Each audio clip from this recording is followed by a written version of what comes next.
Exams बहुत पास आ चुके हैं, सिलेबस अभी तक हुआ नहीं है। अब डर लग रहा है इतने कम समय के अंदर इतना सारा सिलेबस आखिर कैसे कंप्लीट हो पाएगा। हाँ, जीनियस तो तू है नहीं ऐसा दिख रहा है। आपके बहुत सारे ऐसे दोस्त होंगे जिन्होंने अभी तक सिलेबस कंप्लीट कर लिया होगा और अब वो रिवीजन कर रहे होंगे। सेकंड का ए लेगा, कुछ भी पूछ लो भाई इतनी जल्दी? इसके बाद का कुछ भी पूछ लो। क्या ऐसी कोई ट्रिक है, क्या ऐसी कोई टेक्निक है जिससे कि कम समय के अंदर बहुत सारा सिलेबस कवर किया जा सकता है? बच्चे ने भले पढ़ाई नहीं करी हो पूरी साल।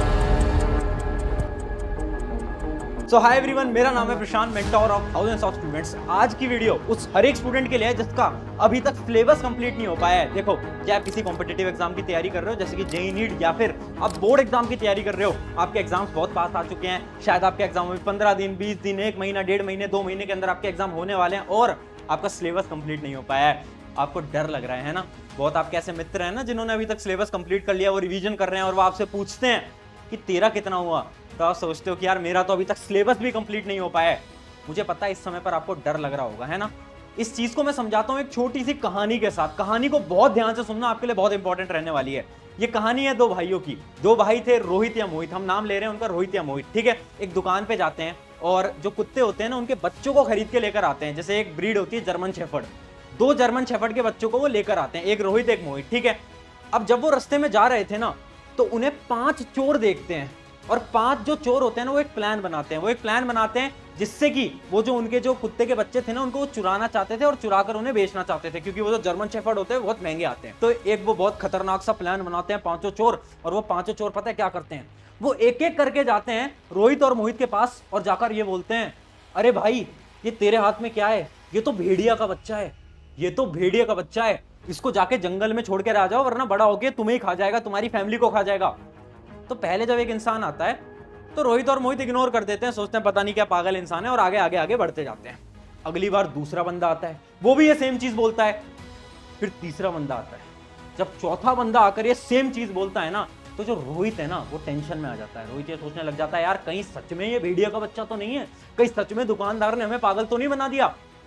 बहुत ज्यादा टेंशन में आ जाता है, वो चलने लगता है। उसके बाद आता है आखिरी इंसान, 5वां चोर, और जब वो सेम लाइन आकर बोलता है तो रोहित उससे बोलता है, भाई साहब मुझे नहीं पता था कि ये भेड़िया का बच्चा है, मुझे ऐसा लगा था जर्मन शेफर्ड है, आप इसको ले जाओ और जंगल में जाकर छोड़ के आ जाओ। रोहित उसको दे देता है और मोहित सीधा सीधा सीधा आगे अपने घर चला जाता है। अब 5 चोर परेशान, वो ये सोच रहे हैं कि यार रोहित ने तो हमारी बात मान ली, हमारी बात का असर मोहित पे क्यों नहीं हो पाया? और कुछ दिनों बाद पता चलता है कि वो जो मोहित था ना, वो बहरा था, वो डेफ था, वो सुन नहीं सकता था। ये कहानी पता है मैंने आपको क्यों सुनाई?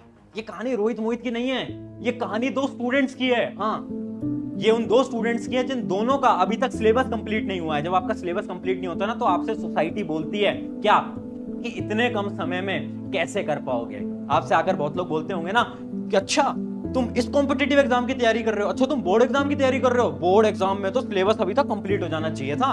वो शर्मा जी के लड़के का देखा तुमने, उसकी तो 95 आई थी। बहुत लोग आएंगे जो कि तुमसे ऐसा बोलेंगे, बट एक स्टूडेंट होगा रोहित की तरह जो कि उन लोगों की बातें सुनेगा, डिमोटिवेट होगा और अपनी प्रिपरेशन में हार मान जाएगा। रोहित ने सोच लिया कि ठीक है यार, ये शायद भेड़िया का बच्चा है, मैं इसको दे देता हूं। ऐसे ही कुछ स्टूडेंट मान लेंगे कि मेरे से नहीं हो पाएगा और वो गिव अप कर देंगे, जबकि तुम्हें बनना है मोहित की तरह। मोहित ने क्या करा? बातों को इग्नोर करा, आगे बढ़ता गया। तुम्हें भी उन सब लोगों की बातों को इग्नोर करना है, क्योंकि जिस दिन तुम्हारा रिजल्ट आएगा उस दिन तुम इन सब लोगों की बातों का जवाब दे पाओगे। तुम्हें मोहित बनना है। तो पहली चीज, ये जो अंदर तुम्हारे डर बैठा हुआ है ना कि हो पाएगा नहीं हो पाएगा, कैसे होगा, इसको भुला दो, इसको भुला दो। अपने दिमाग के अंदर डर नहीं आने देना है हमें। अगर सोच लिया है ना करके दिखाना है तो करके दिखाना है, जो होगा देखा जाएगा। कितने दिन है एग्जाम में? 10 दिन, 15 दिन, 20 दिन, 25 दिन? कर लेंगे, कर लेंगे। खुद पे भरोसा रखना है। और आज कमेंट में सबसे पहली लाइन लिखनी है, yes I trust my self. क्या लिखना है? I trust my self. Hindi में भी लिख सकते हो, मैं खुद पर भरोसा करता हूं, मैं खुद पर भरोसा करती हूं। अभी के अभी वीडियो को पॉज करके कमेंट में ये लाइन लिख दो। अब बात करते हैं 5 टेक्निक की। भैया एक कम टाइम के अंदर पूरा सिलेबस कंप्लीट करना है, कुछ 5 स्ट्रैटेजी बता दो, मेथड बता दो, पूरा एक रोड मैप आपको बताने वाला हूं। फटाफट से जाओ और एक नोटबुक पेन लेकर आ जाओ। नोटबुक पेन में सारी चीजें नोट करते चलना। पहला जो हमारा स्टेप है वो है स्टडी लेस बट इफेक्टिव। इसको भी एक स्टोरी से समझते हैं, ठीक है। इमेजिन करो आपको माउंट एवरेस्ट चढ़ना है, आपको कोई पहाड़ चढ़ना है, और आपके पीठ के ऊपर पीछे आपने एक बैग टांग रखा है और उस बैग के अंदर 20 किलो का सामान है। तो क्या आप 20 किलो का सामान लेकर माउंट एवरेस्ट चढ़ सकते हो? नहीं चढ़ सकते, है ना। आप क्या करोगे, आप उसमें से 10-15 किलो का जो फालतू सामान है उसको बाहर निकाल दोगे, सिर्फ जो जरूरत वाला सामान है उसको लेकर ऊपर चढ़ोगे। राइट। ये सेम काम आपको अपनी पढ़ाई में करना है। अब आपको ना माउंट एवरेस्ट चढ़ना है। अब आपके पास समय कम है और आपको अपने एग्जाम को क्रैक करना है, तो इतने कम समय में आप सारे चैप्टर्स को नहीं पढ़ सकते। आपको ऐसा लग रहा है ना कि ये भी पढ़ लूं, ये भी पढ़ लूं, ये भी पढ़ लूं, ये भी पढ़ लूं, नहीं। आपको उन चैप्टर्स को पढ़ना है जो कि बहुत ज्यादा इंपॉर्टेंट है, जिनमें से सिलेबस आपका आने वाला है, जिसमें से क्वेश्चंस आने वाले हैं। एक रूल होता है, कौन सा? 80-20 रूल। 80-20 रूल क्या कहता है? 20% सिलेबस ऐसा होता है जिसमें से कि आपका 80% क्या क्वेश्चंस आ रहे होते हैं एग्जाम के अंदर। अब तुम पूछ रहे होगे भैया हमें कैसे पता चलेगा कौन सा चैप्टर कितना इंपॉर्टेंट है? अभी बता देता हूं, ध्यान से देखते चलना। आपको क्या करना है, आपको बस ये जो YouTube पे आप इस वीडियो को देख रहे हो ना, अगर YouTube पे देख रहे हो तो सर्च करना YouTube के ऊपर क्या, previous year chapter wise analysis. अपने एग्जाम का नाम आगे डाल देना। इमेजिन करो एक स्टूडेंट है जो कि क्लास 12th बोर्ड की तैयारी कर रहा है, तो उसे क्या करना है, उसे सब्जेक्ट का नाम डालना है। इमेजिन करते हैं फिजिक्स का उसे देखना है, तो physics previous year question chapter wise analysis CBSE board. वो अगर इतना लिख देगा ना तो बहुत सारी वीडियोस आ जाएंगी जिसके अंदर लोग ये बता देंगे कि ये वाला चैप्टर इंपॉर्टेंट है, सेकंड ये इंपॉर्टेंट है, फिर ये इंपॉर्टेंट है, फिर ये इंपॉर्टेंट है।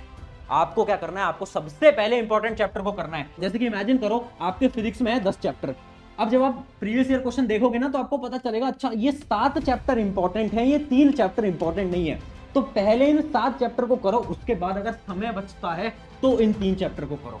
समझ पा रहे हो? सब कुछ नहीं पढ़ना है, सब कुछ पढ़ोगे कुछ नहीं हो पाएगा। ये थी हमारी टेक्निक नंबर 1। बट अब तुम्हें ऐसा लग रहा होगा ना भैया टेक्निक को तो हम तब फॉलो करेंगे जब हम पढ़ पाए, हम तो पढ़ ही नहीं पाते, हमारा तो कंसंट्रेशन ही नहीं बनता। टेंशन मत लो, उसके लिए भी एक शानदार टेक्निक आपके लिए लेकर आया हूं। टेक्निक का नाम है डेडलाइन स्ट्रैटेजी। डेडलाइन बनाना स्टार्ट कर दो। बहुत सारे लोग गलती करते हैं कि डेडलाइन नहीं बनाते। वो सोचते हैं कि अच्छा आज ना मुझे काम करना है, आज मुझे साइंस पढ़नी है, तो ठीक है मेरे पास पूरा दिन है, आराम से बैठकर साइंस पढ़ूंगा। ऐसे नहीं होता, डेडलाइन बनानी पड़ती है। अच्छा मुझे एक बात बताओ, कितनी बार तुम्हारे साथ ये हुआ है कि तुम एक लेक्चर देख रहे थे, इमेजिन करो लेक्चर था 2 घंटे का, ठीक है 2 आवर्स का लेक्चर था, आपने उस लेक्चर को देखा 1.5x पे, इतने पे आप देखते होगे, और 1.5x पे देखने के बाद भी आपको लग रहे हैं इस लेक्चर को देखने में 3 घंटे। कितनी बार हुआ है? कितनी बार हुआ है? होता है ना। ये क्यों होता है?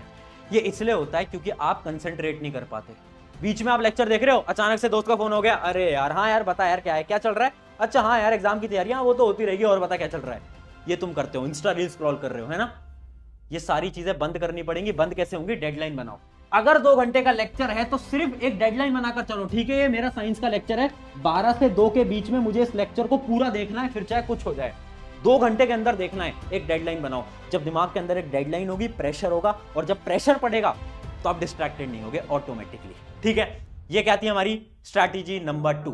अब तीसरी चीज के बारे में बात करते हैं। तीसरी चीज ये है ना कि भैया ये सारी चीज हम फॉलो तो कर लें, बट समय कहाँ है, हमारे पास टाइम ही नहीं होता। पूरे दिन भर तो हमारा हम पढ़ाई में निकाल देते हैं, ये करने में निकाल देते हैं, वो करने में निकाल देते हैं। मेरे दोस्त समय तुम्हारे पास है, बट तुम अपने समय को खराब कर रहे हो बहुत सारे कामों में। कैसे काम? अभी दिखाता हूं। सबसे पहला काम है don't waste your time in notes. Note making सबसे बड़ी गंभीरता, सबसे बड़ी बेवकूफी, सबसे बड़ी मूर्खता।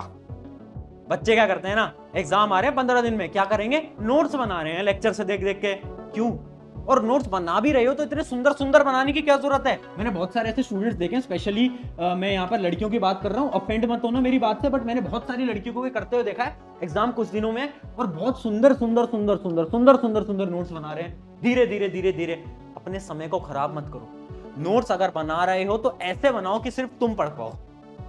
किसी भी टॉपर के नोट्स उठाकर देखना, एक्चुअल टॉपर, ये 10th बोर्ड 11th बोर्ड वाले टॉपर की बात नहीं कर रहा हूं मैं, पर मैं कर रहा हूं यूपीएससी जैसे एग्जाम के टॉपर्स के नोट्स देखना, जेईई एग्जाम के टॉपर्स की देखना, नीट एग्जाम के टॉपर के देखना। वो पता है इतनी गंदी राइटिंग के अंदर अपने नोट्स बनाते हैं ना कि केवल वही पढ़ पाए। क्यों? क्योंकि उन्हें पता है नोट्स बनाने में अपना समय खराब नहीं करना होता। तो अगर आप नोट्स बना रहे हो जल्दी जल्दी बनाओ, जैसी राइटिंग में आ रहा है वैसे बनाओ, कोई जरूरत नहीं है 4 पेन से लिखने की, कोई जरूरत नहीं है, ठीक है। ये थी हमारी स्ट्रैटेजी नंबर 3, अपना टाइम खराब नहीं करना है नोट्स बनाने में आखिरी के समय पर। अगली बढ़ते हैं हम 4th नंबर स्ट्रैटेजी, जो कि है शॉर्ट टर्म गोल स्ट्रैटेजी। देखो एक एग्जांपल से समझाता हूं। इमेजिन करो 1 जनवरी, साल का पहला दिन। बहुत सारे लोग ना रेजोल्यूशंस लेते हैं, मतलब कस्में वादे, खुद से एक झूठी कस्में वादे खाते हैं। ठीक है, इमेजिन करो आपको ना फास्ट फूड की बहुत एडिक्शन है कि आप ना डेली बर्गर पिज्जा बाहर का खाना खाते हो। अब 1 तारीख को आप खुद से एक वादा करते हो कि पूरे 1 साल तक मैं एक भी बर्गर या एक भी पिज्जा नहीं खाऊंगा या खाऊंगी। अब मुझे बताओ कितने % चांस है कि आप पूरे साल तक इसको फॉलो कर पाओगे? 1% चांस भी नहीं। पूरे 1 साल कैसे कर पाओगे? नहीं कर पाओगे ना। इसका क्या मतलब है? ये टेक्निक ही बेकार है। ये जो लॉन्ग टर्म रेजोल्यूशंस लोग लेते हैं ना, ये टेक्निक ही बेकार है। टेक्निक क्या है कि हम ये बोलें कि अगले एक महीने तक अगर मैं डेली बर्गर खाता था ना, मतलब मैं महीने के 30 बर्गर खाता था ना, तो अब मैं 1 महीने में केवल 5 ही बर्गर खाऊंगा। फिर अगले महीने एक और रेजोल्यूशन ले लूं कि अब मैं 5 बर्गर भी नहीं खाऊंगा, अब मैं केवल 3 बर्गर खाऊंगा। अगले महीने अब मैं 1 ही बर्गर खाऊंगा, अगले महीने में 1 भी बर्गर नहीं खाऊंगा। ऐसे आदत बनती है। अब इसको पढ़ाई से रिलेट करते हैं। अभी तुम मोटिवेटेड हो रहे हो, तुम्हारे मन में आ रहा है कि अब मोटिवेशन आ गई है, प्रशांत भाई ने मोटिवेट कर दिया, अब क्या करेंगे? अब जाएंगे और 12 घंटे पढ़ाई करेंगे। मूर्खता, ये तुम्हारी मूर्खता है। ये नहीं करना। करना क्या है? 12 घंटे पढ़ने की बात छोड़ो ना, ये बोलो कि ठीक है यार, आज 4-5 घंटे पढ़ते हैं, अगले दिन इंक्रीज करो, फिर इंक्रीज करो। डेली इंक्रीज करना। ये दिमाग है, कंप्यूटर नहीं है। अगर तुम सोचोगे 12 घंटे एक दिन में तुम पढ़ लोगे, पॉसिबल नहीं है। आदत लगती है, इस प्रोसेस में टाइम लगता है। ज्यादा मोटिवेटेड होकर 12-12 घंटे पढ़ना स्टार्ट नहीं करना है। 4 घंटे से स्टार्ट करो, 5 पढ़ो, फिर 6 पढ़ो, फिर 7 पढ़ो, फिर 8 पढ़ो। ऐसे इंक्रीज करना है। ये होती है हमारी short term goal strategy. Goals बनाने हैं शॉर्ट टर्म। एक लास्ट पॉइंट और सबसे इंपॉर्टेंट पॉइंट, अपनी इंपॉर्टेंस समझो। दोस्त, एक एग्जांपल से समझाता हूं, है ना। तेरा बड़ा भाई हूं, है ना, बड़ा भाई मुझे मानते होगे तुम लोग, उसी प्यार से तुम्हें बता रहा हूं। इमेजिन करो तुम्हारे घर में एक छोटा भाई या छोटी बहन है, जो कि आज के समय पर 6 या 7 साल के हैं, ठीक है, 6 या फिर 7 ईयर्स के आपके कोई यंगर ब्रदर या सिस्टर है। अब उसका एक एग्जाम होने वाला है 1 वीक के अंदर, और अगर वो जो आपका छोटा भाई या छोटी बहन है ना, अगर वो उस एग्जाम के अंदर 90% लेकर आते हैं ना, तो आपको 10 लाख रुपए का इनाम मिलने वाला है। 10 लाख रुपए। अब आप उसे समझा रहे हो कि यार पढ़ ले, क्या कर रहा है तू, क्या कर रही है तू, यार जाकर पढ़ ले, तेरा एग्जाम है, तुझे 10 लाख रुपए मिलेंगे। बट वो तो छोटा है, वो तो छोटी है, उसे समझ नहीं आ रहा, उसे इंपॉर्टेंस नहीं पता 10 लाख रुपए की। वो क्या कर रहे हैं? वो तो दिन भर खेल रहे हैं, इधर उधर जा रहे हैं, क्योंकि उन्हें इंपॉर्टेंस नहीं पता 10 लाख की। अब वो जो छोटा भाई या छोटी बहन था ना, उसको हटाकर खुद को वहां पर इमेजिन करो, वो तुम हो। तुम्हें आज अपने समय की इंपॉर्टेंस नहीं पता। क्या कर रहे हो डेली? ठीक है यार, दोस्त का फोन आ गया, थोड़ी देर बाहर चले जाता हूं, पढ़ाई तो हो जाएगी, 1 घंटे बाद भी हो जाएगी, काम तो हो जाएगा, ठीक है यार। तुम्हें अपने समय की इंपॉर्टेंस नहीं पता, इंस्टा रील स्क्रॉल करे जा रहे हो। आज तुम अपने उस 1 घंटे की वैल्यू नहीं समझ पा रहे हो, बट कुछ साल बाद जब तुम बड़े हो जाओगे, जब वो छोटा बच्चा है ना 6 साल का, जब वो 10 साल का होगा ना, उसे तब समझ आएगा, अरे यार वो 10 लाख रुपए की अपॉर्चुनिटी थी मेरे पास, बट मैंने उस समय पर पढ़ाई नहीं करी और 10 लाख रुपए चले गए। उसी प्रकार से तुम्हें कुछ साल बाद समझ आएगा, जब तुम एक जॉब में धक्के खा रहे होगे और तुम्हें लगेगा काश यार उस समय पर पढ़ लेता यार, वो 1-1 घंटा जो मैंने खराब करा था ना, वो आज मुझे समझ आ रहा है। इसलिए खुद की इंपॉर्टेंस समझना सबसे इंपॉर्टेंट है। अगर तुम खुद की इंपॉर्टेंस नहीं समझते, नहीं कर पाओगे। अपने समय की इंपॉर्टेंस समझो।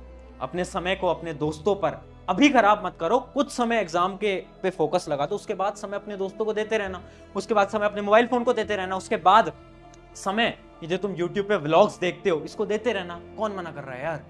ये कुछ समय खुद को दो, खुद की पढ़ाई को दो। आई होप ये जो 5 पॉइंट थे आपने कहीं ना कहीं लिख लिए होंगे, और वो जो कमेंट मैंने करने को आपको स्टार्टिंग में बोला था, आई ट्रस्ट माई सेल्फ, वो वाला कमेंट आपने लिख दिया होगा और आपको कुछ ना कुछ सीखने को मिला होगा। जाओ यार, एग्जाम फोड़ो, एग्जाम में आग लगा कर आनी है। अब चाहे समय कितना भी कम है, हमें उस मोहित की तरह बनना है। याद रखना, हमें रोहित नहीं बनना है। लोग बोलेंगे बोलने दो, हमें मोहित बनना है और हमें जीत कर आना है। ऑन दिस नोट, शुक्रिया एवरीवन। मेरा नाम है प्रशांत। अगर वीडियो अच्छी लगी, चैनल सब्सक्राइब करना है, करिए, नहीं करना कोई दिक्कत नहीं है, बट अपने एक मित्र के साथ इस वीडियो को शेयर कर देना ताकि उसकी भी मदद हो पाए। शुक्रिया एवरीवन, मिलते हैं नेक्स्ट वीडियो के अंदर।